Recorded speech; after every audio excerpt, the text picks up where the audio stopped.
metal music can be mixed with all the instruments. You can play violin.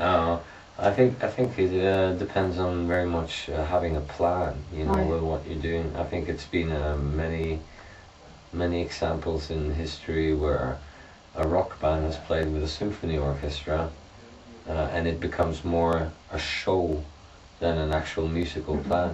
But there are other examples where it has been particularly successful as well. So, but let's just say it very much comes down to having a plan with what you're doing and leave it at that. Yeah, if something works, there are no rules that we really follow that say that, you know, you can't use it because it defies the genre that's working in or whatever. It's just a matter of functionality in that respect. If you want to use an unconventional instrument and it works, then we use it regardless of how it is conceived, you know. Can we describe Satyricon as a visionary band? Absolutely. I think he is perhaps the strongest visionary in the whole scene and the strongest composer in the whole scene. And I think that the reason he's such a strong composer is that he is a visionary. He has a strong will and he has very strong ideas and the ability to carry them out. Do you think people are afraid of innovation because they face the old fear of the unknown? Yes. Yes. Yeah, it's probably a mixture of some kind of a fear that they cannot master it, or perhaps that they simply do not have the drive that it takes to enter unknown territory. Your lyrics are very difficult to interpret as they are full of imagery. Beyond music, you seem to be an artist above all. I think both of us are creative people in various respects. But as far as the lyrics, they've always been a combination of the abstract and what should we say, direct language. Are you familiar with the Doors? Yeah, a little. Yeah. For us strange. What I found to be fascinating about the Doors is a little bit of that quality. That's some of Jim Morrison's lyrics are so abstract that it creates an atmosphere in itself, you know.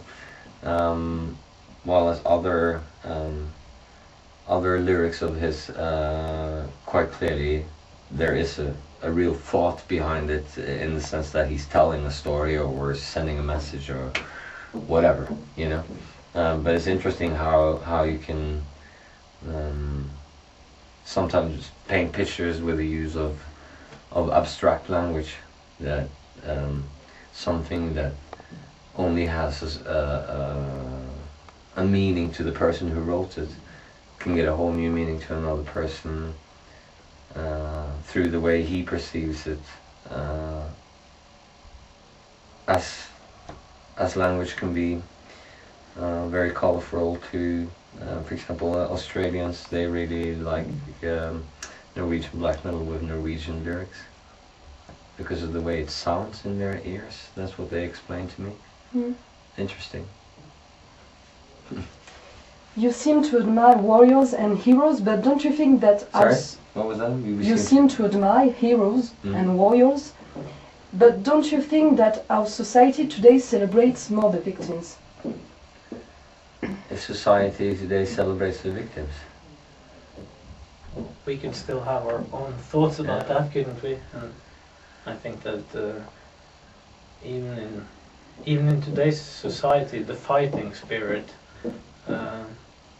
is definitely, if not extolled, it's admired by most people, even by those who wouldn't perhaps really admit it. But I think that when people recognize someone with a strong fighting spirit, someone with a warrior soul, then they will immediately have a certain respect and a certain admiration for that person and for his aura.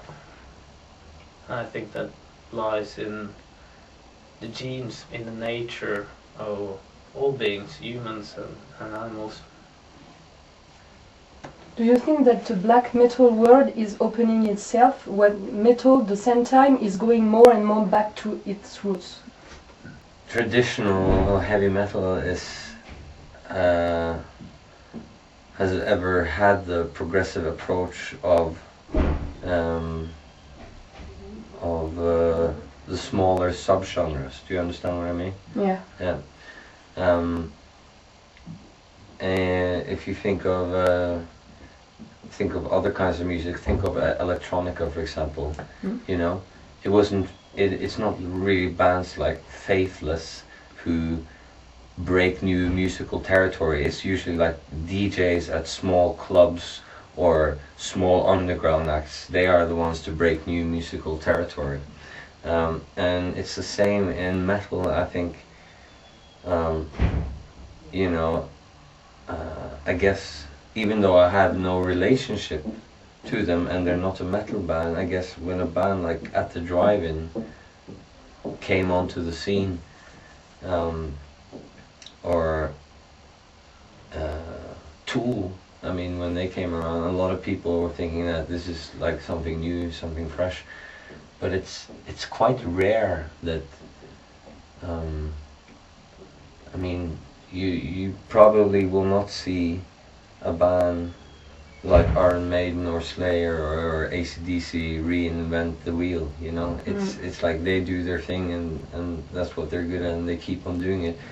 But it's always going to be the smaller bands and the small subgenres that's going to break new musical territory.